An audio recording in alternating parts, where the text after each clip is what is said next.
Hi guys, this is Greg Doyle for Eat Sleep Boxing Repeat. It is prediction time. A fight I want to talk to you guys about takes place Saturday the 23rd of April at Wembley Stadium. It's for the WBC Heavyweight Championship of the World. It is between the champion Tyson Fury, who is 31 wins and 1 draw, and he takes on his mandatory challenger Dillian Whyte, who is 28 wins and 2 losses. Guys, first of all, I just want to say thank you so much for coming back and tuning into another video. In these videos, as you know, I will give you a background into both fighters, I will give you my keys to victory, and finally I will give you my prediction.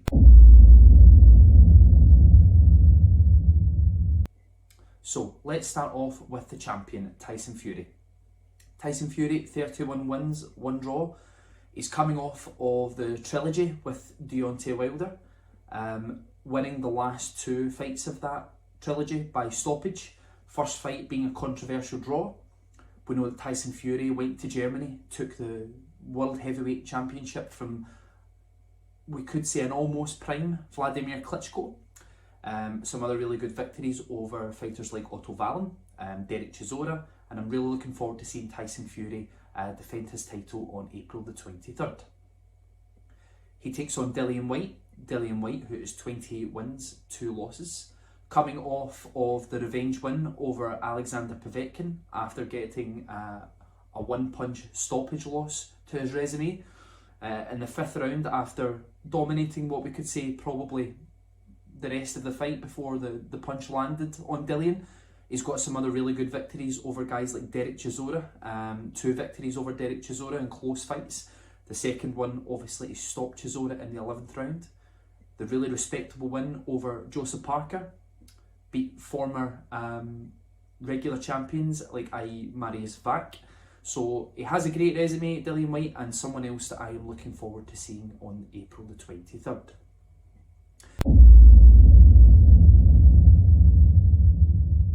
Guys, if I can move over and on to keys to victory. In this fight for me, for Tyson Fury, Tyson Fury needs to box at speed, but we seem to have found a weakness in Dillian Whyte's makeup. That seems to be an uppercut.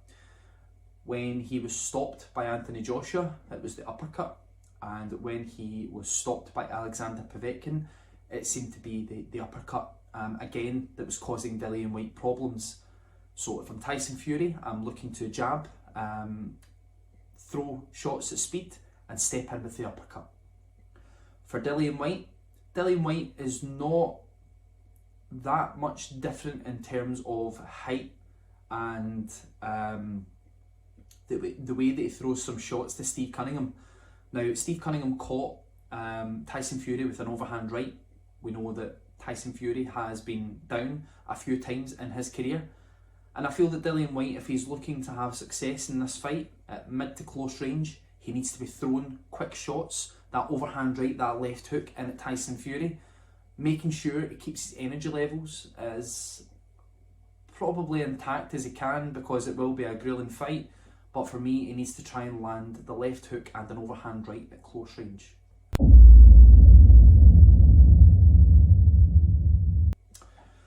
Guys, if I can move over onto my final prediction.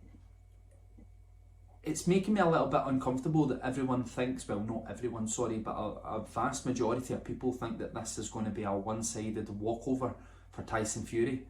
I really don't.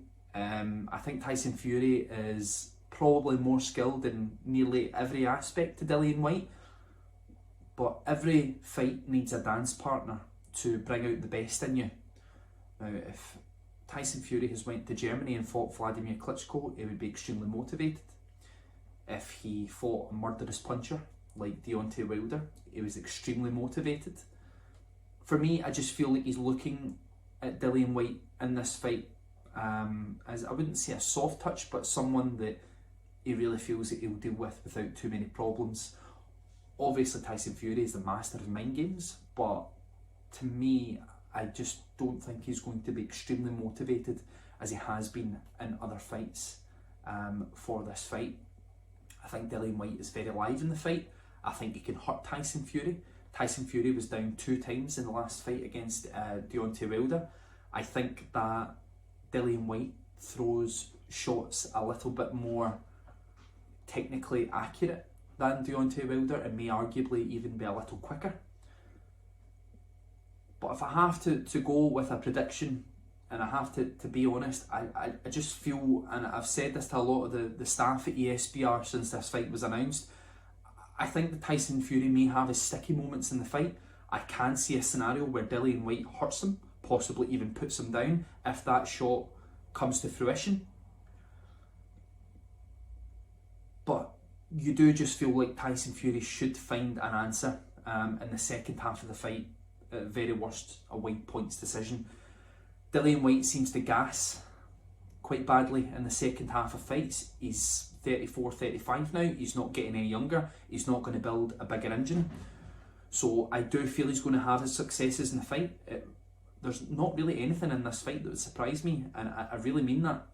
If Dillian Whyte knocked out Tyson Fury, I would not be surprised. I've told you guys before, I thought Usyk would beat Anthony Joshua and take the world heavyweight title. This fight is a little bit of a sticky patch for me too, because I just don't think it's as one-sided as everyone seems to think that it is. But I have to go with a prediction, and my prediction is for Tyson Fury to stop Dillian Whyte in the second half of the fight, or at worst case scenario, win a relatively wide points decision. So that's for Tyson Fury to retain the WBC heavyweight title by second half of the fight stoppage or a wide points victory. Guys, Greg Doyle, Eat, Sleep, Boxing, Repeat. Please check out all of our social platforms. Please subscribe down below. I'll be back to speak to you guys again soon. Take care and thank you.